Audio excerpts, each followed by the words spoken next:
É, pessoal, quem diria que se você se atrasa 6 meses pra lançar um vídeo, ele fica desatualizado. Felizmente ainda dá pra usar a maior parte das gravações, só vou ter que adicionar os detalhes do último episódio no final. Então sente-se, pega um baldezinho de pipoca e vamos juntos nessa viagem que foi essa série incrível chamada Murder Drones. Então, sem mais delongas, bora pro resumão.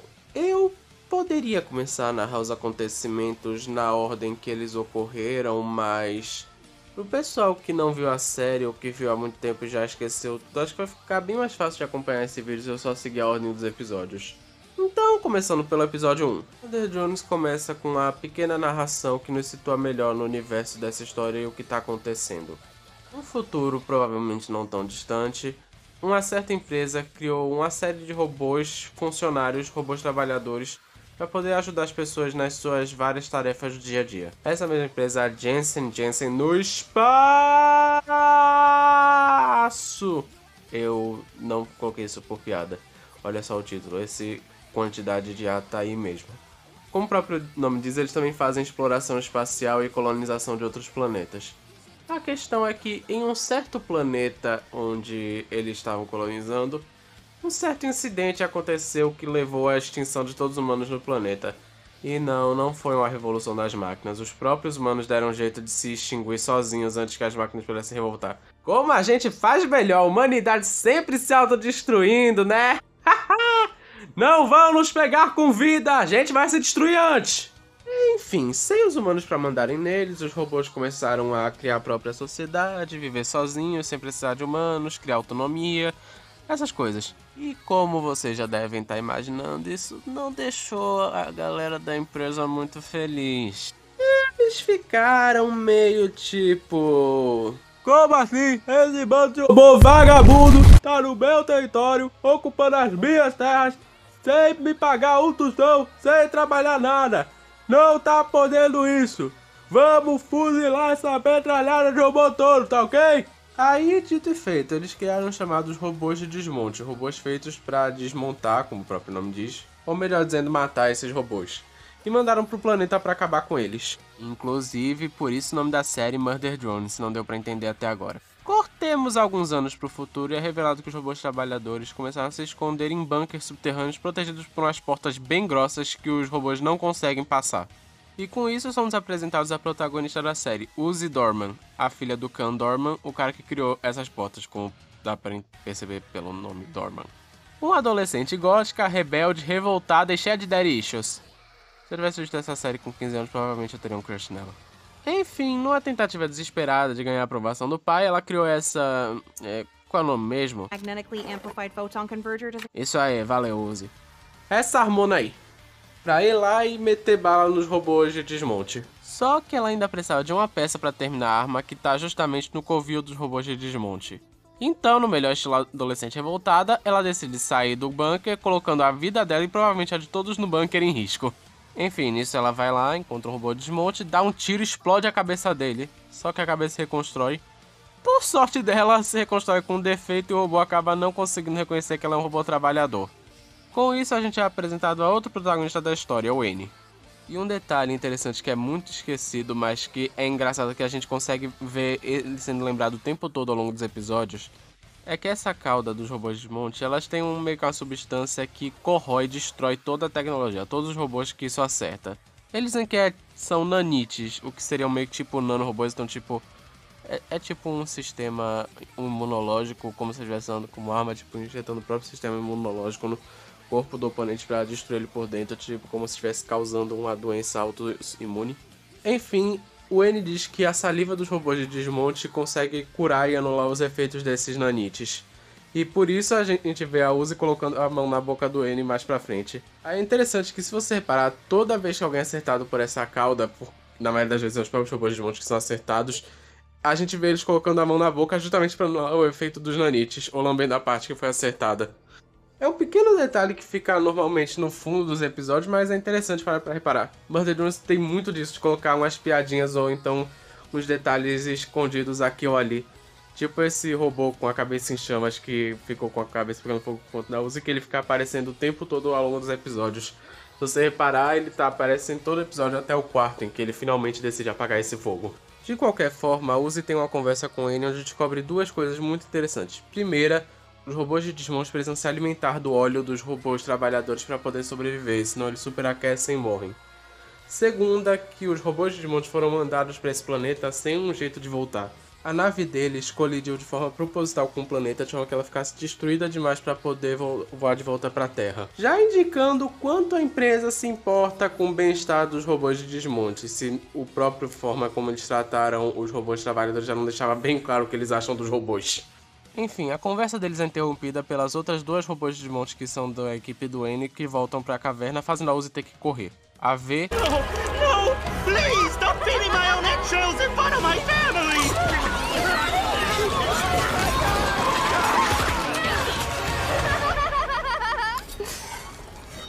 And yet, I still feel nothing.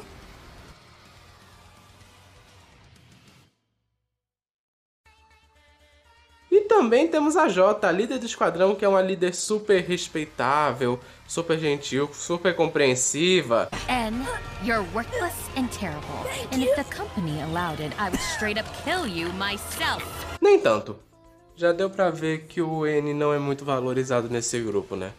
Enfim, tentando consertar o que ele fez, o N vai atrás da Uzi e acaba conseguindo abrir a porta, sabe? Destruir o sistema que fecha a porta e com isso eles conseguem invadir o bunker. Num certo momento o N encurrala a Uzi, ela fica desesperada gritando pro pai dela pegar a arma, confiar nela e disparar com a arma no N pra poder salvar ela. Só que o pai fecha a porta e deixa ela pra morrer. Pai do ano, pessoal, pai do ano. Quem nunca deixou o filho pra morrer uma vez ou outra? Acontece, gente. Aí, por conta da conversa que ele teve com a Uzi, o N começa a se questionar sobre o quanto a empresa realmente se importa com eles e o que ela vai fazer com eles depois que terminarem de matar todos os robôs trabalhadores desse lugar. O que leva a Jota, abre aspas, finalmente ter uma desculpa para eliminar o N, que instala um vírus nele que começa a destruir ele inteiro. Aí, por motivos de ser baixinha demais para alcançar a ventilação que pode levar lá pra dentro para poder enfrentar a J e a V, a Uzi decide salvar o N, consertar ele e tirar o vírus para eles lutarem juntos contra as duas. Luta vai, luta vem, J morre, V capturada, Uzi briga com o pai e aí a Uzi decide se banir do bunker. O primeiro episódio acaba com a Uzi rindo como uma psicopata, olhando pro sol, dizendo que agora vai matar todos os humanos ou uma coisa assim. Um detalhezinho que pode ser importante mencionar é que o N diz que os robôs de desmonte não podem ficar no sol, senão eles queimam como se fossem vampiros ou algo assim. O que faz sentido com toda a temática da série, que é tipo, eles são tipo robôs de vampiros, né? Porque eles se alimentam do óleo dos robôs trabalhadores. Cortando pro segundo episódio, a gente começa na nave da V e do N, onde a V tá presa, e a Uzi começa a investigar as coisas atrás de pistas e descobre que o N era o piloto da tal nave. Também temos essa ceninha da Uzi olhando para um espelho, o olho dela virando esse símbolo estranho e o espelho quebra. Ah, desculpe, eu esqueci de mencionar que no final do primeiro episódio o olho dela vira esse símbolo estranho por meio segundo. Ah, me perdoe, porque a série não dá nenhuma importância nesse momento, é totalmente jogado. E aí tá um dos principais problemas de Murder Drones pra mim. Eles têm muita coisa que eles só jogam no ar, ou então tem um salto muito estranho de um episódio pra outro. Você sente que perdeu alguma coisa. Tipo, em nenhum momento teve algum destaque especial pra esse símbolo que apareceu no olho dela. Foi tipo, por meio segundo no final do primeiro episódio. A gente acha que é só um glitch comum, como aconteceu ao longo do episódio inteiro. Enfim, esse episódio é um pouquinho mais direto ao ponto, não rola muita coisa que mereça ser mencionada, só que a Uzi acaba voltando pro bunker depois de ficar banida por, sei lá, um dia. Esse mini plot dela ser banida não teve nenhuma importância, nem sei porque botaram no final como se fosse grande coisa.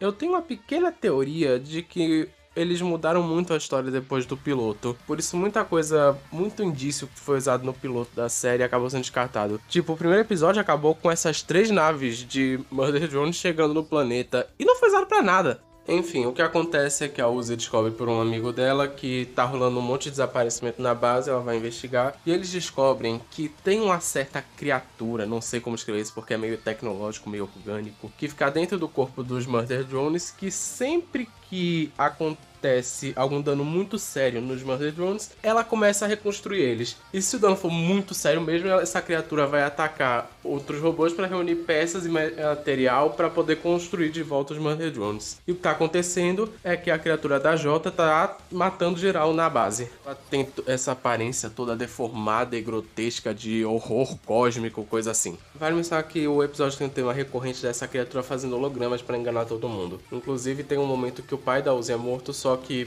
Ben era um holograma. Então caso alguém tenha ficado confuso se perguntando por que ele aparece no final do episódio, se ele tinha morrido, é porque o que morreu era só um holograma. Eles não deixaram isso tão claro, então pode ter confundido muita gente. O episódio acaba com a Uzi olhando horrorizada pro Ennis, perguntando o que eles são, e o Ennis saindo embora. Nossa, com certeza esse plot vai ir pra frente e não vai acabar logo no próximo episódio, né? Né? Eu tô enganando, é claro que isso não vai pra lugar nenhum. A gente também termina o episódio com essa cena dessa robô russa, mostrando que ela tem o mesmo olho especial da Uzi e usando pra fazer umas distorções estranhas, tipo telecinese, tipo esmagar essa porta ou explodir essa barata. E bora pro terceiro episódio. O terceiro episódio abre com a mesma robô russa caçando e eliminando outra aluna da escola. O tema principal desse episódio é que vai rolar um baile na escola e a Uzi meio que não quer ir, mas o pai dela obriga, pois ele acredita que vai ser bom pra ela se envolver um pouco mais com os outros alunos da escola e não com robôs assassinos. Também vale mencionar que no segundo episódio mostrou que a corrente que eles usam pra prender a V estava quebrada, o que leva a V se soltando e invadindo o baile. Além disso, temos essa conversa onde a V demonstra saber bem mais que o N e demonstra até se importar com ele, o que é um retcon meio estranho porque ela nem lembrava quem ele era no primeiro episódio. Voltando a Uzi, o pai dela convidou essas duas alunas que são as robôs populares, inclusive uma delas é a robô russa lá, psicopata, porque ele acha que vai ser bom pra Uzi se envolver mais com elas pra ser um pouco mais sociável. E também para elas ajudarem a Uzi a se preparar para o baile. Aí a Uzi vai para casa da robô russa, onde encontra no banheiro dela essa pilha de espelhos quebrados cobertos de óleo na banheira, lembrando que o óleo é o equivalente deles a sangue. Aí ela usa a pilha para fazer uma escada e subir pela ventilação. Cortando pro baile, temos a revelação que a V fugiu depois de gentilmente decapitar o N. Também temos a revelação que o plano da robô russa matando as outras alunas era acabar com todo mundo que poderia ser a rainha do baile, para dessa forma, com a ajuda da amiga dela que tava enganando, manipulando a V, atrair ela pra uma armadilha. Mas tipo, como ela sabia que a V ia pro baile? Como ela sabia que a V ia parar nesse exato ponto? Que, tipo, é fácil assim se tornar a rainha do baile, é só chegar, se não tiver mais ninguém? Tipo, não tem que ter toda uma votação, não? E quando a V conseguiu entrar em contato com essa robô popular? Quando elas viraram amigas? Sério? Dá pra explicar, pelo amor de Deus? Por esse motivo e outros, que esse é o meu episódio menos favorito de Murder Drones. Enfim, a Uzi chega, o N também, rola uma lutinha com outra robô russa, que a propósito acho que deveria mencionar o nome dela, né? Doll. Doll é o nome dela. E temos a revelação do quão OP é esse olho especial delas, que tipo, tem telecinese, consegue clonar essas facas e sei lá mais o que. No final tem a revelação lá que a Uzi tem esse olho especial também, tem os mesmos poderes que ela, mas tipo, a gente já não sabia, já não tinha sido mostrado que ela tinha esse olho não. A propósito, um detalhe menor do episódio 2 que eu esqueci de mencionar, que foi confirmado que o nome desse olho, o nome dessa coisa aí é Absolute Solver. Depois de acabar com a Doll, os dois vão pra casa da Doll, onde encontram os corpos dos pais da Doll que foram mortos pela V e por isso a Doll queria matar a V. Também um monte de baratas, o ambiente todo sujo de óleo. Foi uma visão bem agradável. E temos esse momento em que a Uzi acaba se sentindo muito tentada a provar um pouco do óleo, já indicando os efeitos colaterais do tal Absolute Solver que ela adquiriu. Alguém aí falou episódio 4? Não? Bom, eu falei, é isso que importa. O episódio 4 começa com esse ônibus chegando num acampamento. Rapidinho, eu quero muito perguntar isso, mas como é que esse ônibus tá vivo? Tipo, dá pra perceber que o professor tá em cima do ônibus controlando ele com rédeas, não tipo dentro controlando como um carro normal, um ônibus normal. E o ônibus, ele meio que... Não sei se dá pra dizer relincha, mas tipo, ele se levanta como se estivesse relinchando algo assim e faz som de vaca, o cara fala boa garota pro ônibus. Como isso acontece? Tipo, o ônibus não é 90% analógico, não tem tanto componente virtual assim. É um ônibus do futuro, que é movido por computador, tipo um ônibus do Elon Musk. E sendo assim, por que ele tem esse visual retrô? Tá, não questiona. Enfim, a Uzi vai pra esse acampamento pra poder descobrir mais informações sobre a mãe dela, sobre o passado dela e sobre o Absolute Solver. Só que o professor acha que seria uma boa tarefa extracurricular e decide trazer a turma inteira junto. E como ele não tá sendo pago, ele tá pouco se importando com o que rola com os alunos, então quem vai ficar no comando da turma toda e agir como instrutor desse acampamento é a V e o N. Inclusive a V do nada mete uma bala na cabeça dos alunos matando ele e ninguém dá muita importância pra isso. Assim que é bom, né? Vou te falar, essa geração tá muito frescurenta, é muito mimimi. Não pode nem mais matar umas 5 crianças que todo mundo já fica te chamando de monstro, assassino, serial killer, psicopata.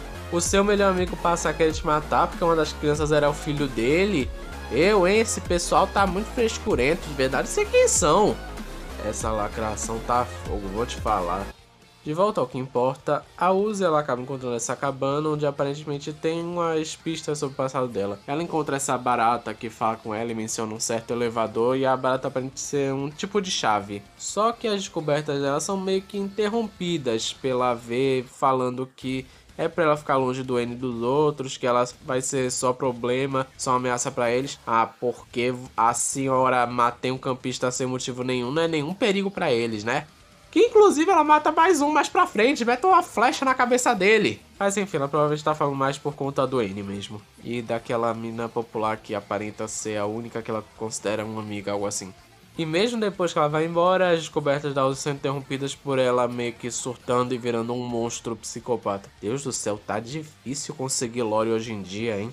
Enfim, os campistas todos estão se dando super bem com N e com a V, enquanto eles parecem estar com mais medo da Uzi ou incomodados com ela do que com os robôs assassinos. E agora começa um festival de referência a ideia ruim de filme de terror, incluindo o casal que vai se pegar na cabana isolada e acaba morrendo, o pessoal que decide se separar no meio da floresta é morto um por um, a amiga que aparentemente tá normal, mas tipo já morreu, e acaba com uma luta entre a V e a Uzi totalmente psicopata, endemoniada, e com a V quase morrendo. Inclusive no meio da luta a V chama a Uzi de Sim, coisa que vai ter uma explicação mais pra frente.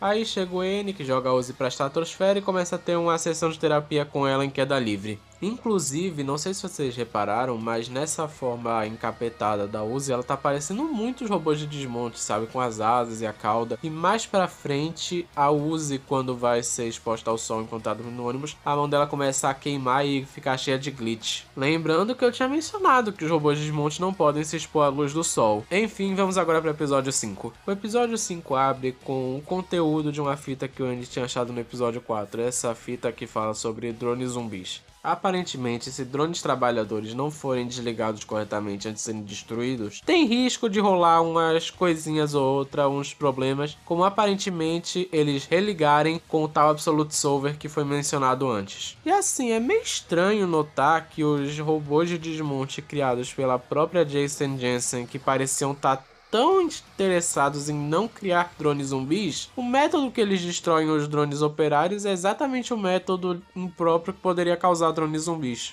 Enfim, esse episódio provavelmente é o mais antigo de toda a timeline de Murder Drones, pois nele vemos um flashback do passado do N, quando ele era apenas um robô operário servindo a uma família rica em uma mansão, como um mordomo. Também temos a revelação de que a J e a V também eram robôs nessa mesma mansão, e que também tinha mais uma empregada nessa mansão, tinha mais alguns mais que importe, chamada Sim, que aparentemente ela é um robô que a filha da família, a Tessa, recuperou do ferro velho. E por isso a Sim veio cheia de defeito. Tipo, ela tem essa voz da IA do Google, por exemplo. Enfim, assim causa uma pequena confusão. O N tenta assumir a culpa pra poder proteger ela, porque ele é meio que tipo um irmão mais velho pra Sim. E acaba preso fora da casa, sendo atacado por corvos. E nesse momento temos a revelação que isso não é só um episódio de flashback. Aparentemente, durante uma festa do pijama, coisa assim, o N e a V deram um problema que começou a formatar as memórias deles. E por isso a Uzi tá tentando entrar na cabeça deles pra poder ajudar eles. Voltando aos acontecimentos do flashback, a Tessa e a J descobrem que assim, aparentemente, ela surtou. Ela tem o Absolute Solver e decidiu usar o Absolute Solver pra eliminar todo mundo na festa dos pais da Tessa, exceto pela Tessa, que aparentemente trata ela bem. Inclusive, se os robôs não deixaram evidente bastante, não, isso não se passa na era vitoriana. Não se deixe enganar pela estética, pelas roupas, pela casa, é só porque esse é o tema da festa. Inclusive tem esse momento que o pai da Tessa fala lá com um sotaque vitoriano, coisa assim, e tem uma pessoa do lado dele com um smartphone que pergunta: cara, por que você tá falando desse jeito? Essa estética é só feita para combinar com o tema geral da série, que é muito inspirado em histórias de vampiro da era vitoriana. A Tessa e a Jota ficam enfrentando a Sim e a V possuída, enquanto o N vai lá pro porão para poder finalizar o coisa para evitar que as memórias dele e da V sejam formatadas. Lá no porão encontramos a cabeça decapitada do N, indicando o que provavelmente aconteceu na época, e depois de uma lutinha contra a Sim, eles acabam conseguindo evitar que as memórias do N e da V sejam formatadas e tudo volta ao normal. Uma coisinha que eu esqueci de mencionar é que ao longo do episódio a Doll apareceu para tentar roubar a chave lá da Uzi, e ela entregou para ela. Então depois que eles despertam, eles vão atrás da Doll. Com isso temos a revelação de que duas pessoas misteriosas que tinham chegado numa nave em uns episódios atrás eram ninguém mais, ninguém menos que a Jota e a Tessa.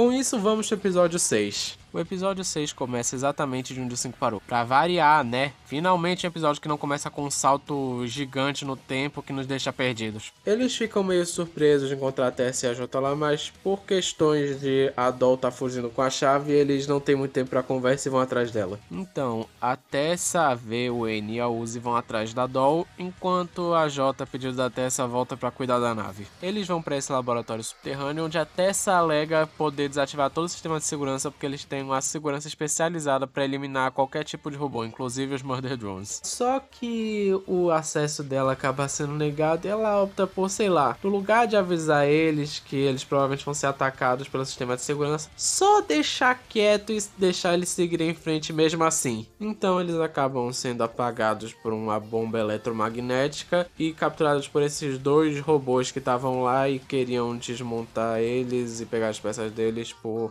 motivos. Não é muito explicado isso. Eventualmente a Tessa acaba conseguindo se soltar e solta o N junto com ela. Com isso temos uma revelação bombástica sobre o que houve com a Terra, onde ela mostra que a Terra foi explodida, tá toda destruída aparentemente por conta dos robôs com o Absolute Solver. Mais especificamente assim que aparentemente tomou o controle de todo o Absolute Solver como um tipo de Skynet. E ela fala pro N que ele tem que estar pronto para matar o Uzi caso seja necessário.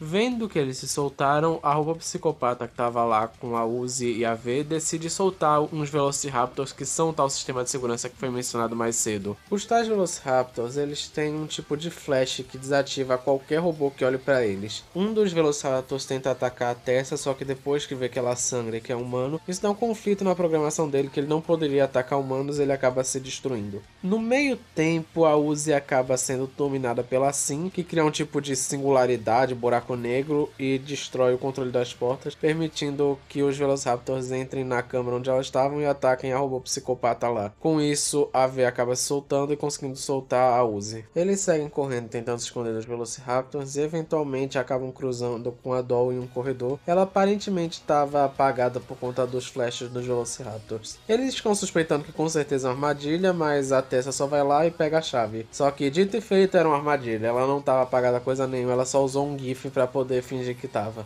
Com isso ela ativa a chave para abrir o elevador secreto e solta todos os Velociraptors para atacarem eles. Inclusive o Velociraptor que tinha atacado a Tessa, conta do Bug por ter atacado o humano, ele agora tá muito mais perigoso e violento. Olha só, os olhos dele agora estão vermelhos para indicar que ele tá pior, que ele é mau. Só que a V inteligentemente pega os óculos que ela costumava usar, porque um robô precisa de óculos, é algo que está além da minha compreensão, e decide enfrentar os Velociraptors. Eventualmente ela perde os óculos e para conseguir pelo menos salvar o resto do grupo, ela fica para trás e se sacrifica para todo mundo conseguir seguir. Com isso acabamos o episódio 6 e podemos seguir para o 7º. O episódio começa com um pequeno flashback do passado, mostrando isso que parece ser uma igreja, na verdade era um tipo de centro de pesquisa onde estudavam Absolute Solver. Somos apresentados à mãe da Uzi, que estava totalmente tomada pela Sim, porque aparentemente ela tinha um Absolute Solver, como foi indicado ao longo da série, tipo, quando ela foi naquela cabana para poder descobrir mais sobre a mãe dela. Uma coisa interessante que é mostrada nesse flashback é que aparentemente a telecinese dos usuários do Absolute Solver na verdade funciona por causa de uns tentáculos e garras que são criados pelo Absolute Solver e que são invisíveis exceto sob a luz UV. Enfim, a mãe da Uzi fica fora de controle e um estagiário vai até um armário onde eles mantêm a Eva, a mãe da Doll, pra ela poder enfrentar a mãe da Uzi. Rolam uma lutinha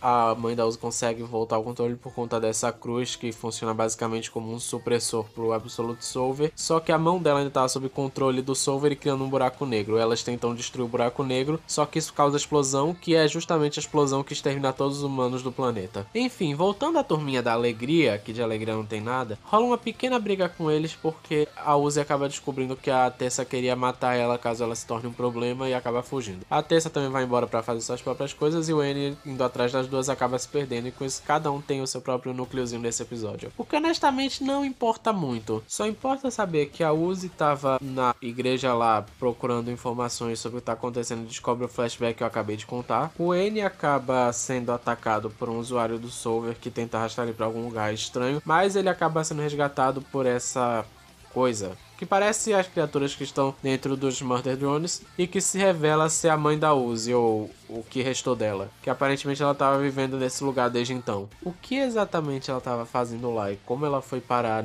nessa base subterrânea é o que está além da minha compreensão, porque foi esse flashback se passa antes da Uzi nascer e o próprio pai da Uzi disse que a mãe dela tinha sido morta por ele mesmo quando os Murder Drones injetaram lá os nanites nela, ela começou a ser destruída viva e ele teve que acabar com o sofrimento dela. Então, como ela foi parar aí nessa base, ou o que ela estava fazendo desde então, é algo que está além da minha compreensão. A Tessa acaba encontrando um computador onde está todos os dados da pesquisa sobre o Absolute Solver e deleta tudo. Depois ela acaba cruzando com a Doll, que queria o tal supressor do Solver para poder se livrar do Absolute Solver, só que a Doll é atacada por um usuário do Solver. Depois disso temos uma pequena luta entre a Tessa e a Uzi, que a Tessa tenta exterminar a Uzi. Aí chega o N para salvar a pátria, que acaba decapitando a Tessa para ela não matar a Uzi. E a Uzi acaba sendo dominada pelo Solver, destrói o supressor que o N tinha com ele e começa a luta do N e a mãe da Uzi contra a Uzi dominada pelo Solver. No final a luta se resolve com eles apelando pro lado adolescente revoltada da Uzi. A mãe da Uzi dá um tapa na cara dela e reclama com ela por estar usando o Absolute Solver, sendo que ele que matou a mãe dela. Aí ela fica com tanta raiva que toma o controle de volta do corpo e chota ela pra esse poço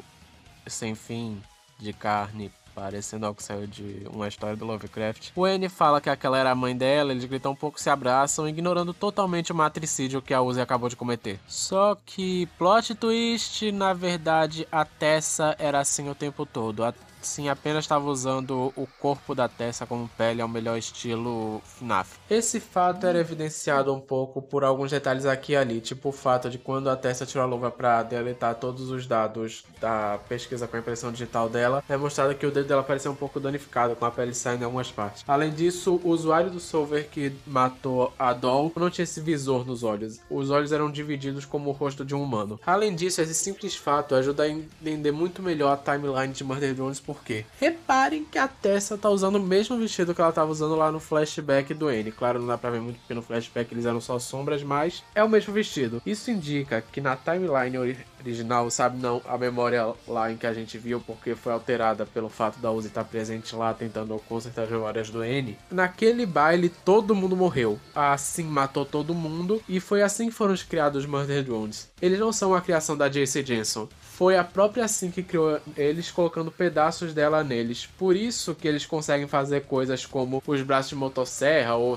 criar armas dos braços, porque o próprio Solver tem essa habilidade de criar novas tecnologias, novas coisas, tipo os tentáculos que ela vive criando. Também por isso eles podem se regenerar. Inclusive, bem legal que o flashback lá do começo do episódio mostrou como funciona a telecinese delas, que na verdade são uns tentáculos invisíveis. Mas já que já tá no embalo, por que não aproveita e explica a multiplicação das facas ou então a arma de buracos negros? Não? Vai explicar não? Soft Magic que chama, né? A Uzi e o N enfrentam a Sim por um tempinho e eventualmente a Sim acaba indo parar naquele buraco também. Só que ela cria uns tentáculos para arrastar a Uzi e o N pro buraco junto com ela. Enquanto isso, lá em cima, o robô amigo do N e a robô popular amiga da V, que ninguém se importa com os nomes deles, estavam prestes a enfrentar a Jota. E nisso, a Jota derruba a chave da nave, que acaba caindo lá embaixo, e a Uzi usa para cortar o tentáculo que estava segurando o N e jogar ele para longe. Com isso, a Uzi sacrifica se jogando no buraco para poder salvar o N. O episódio acaba com a Uzi flutuando no espaço, vendo lá o que restou da Terra depois que a Sim meio que assimilou tudo. O último episódio começa exatamente de onde o sétimo começou. A Uzi tá flutuando no espaço vendo o planeta sendo consumido pela Sim. Nesse momento a Nori chega e avisa que o único jeito de destruir a Sim é fazer um clássico fogo contra fogo e um usuário do Solver tem que destruir o coração da Sim. Então depois de uma pequena confissão de amor, ou algumas quase mortes, a V voltando dos mortos tendo um pequeno X1 contra a J,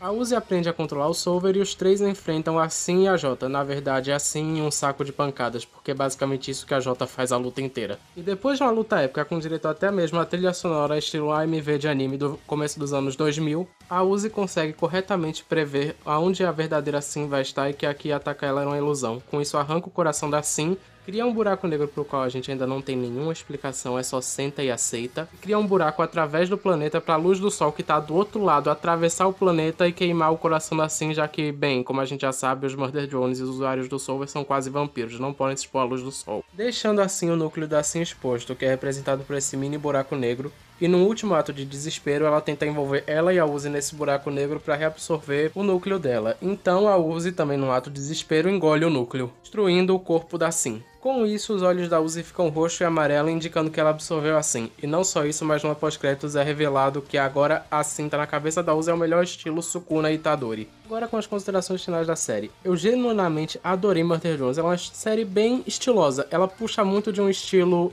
adolescente começo dos anos 2000. Percebo que é um estilo que está em crescente ultimamente na internet. É semelhante à nostalgia que tem com os anos 80, com tanta coisa dos anos 80 que tinha um tempo atrás, só que agora o passado que a gente tem nostalgia é o começo dos anos 2000.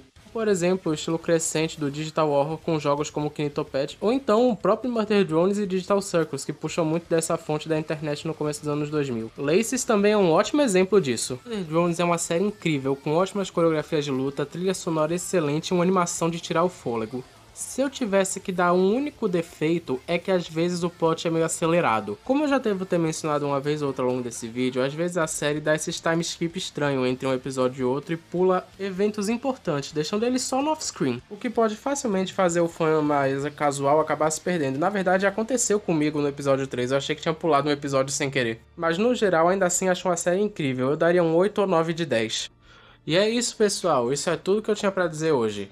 E se você não tinha visto a série até agora, dá uma olhada, porque eu só falei os momentos-chave aqui. Tem muita coisa que eu deixei de fora. As lutas são muito legais, tem muito momento engraçado que eu não mencionei. Então vai lá dar uma olhada, dá uma força pro canal. E é isso, pessoal. Comenta, compartilha, dá like, se inscreve e tchau!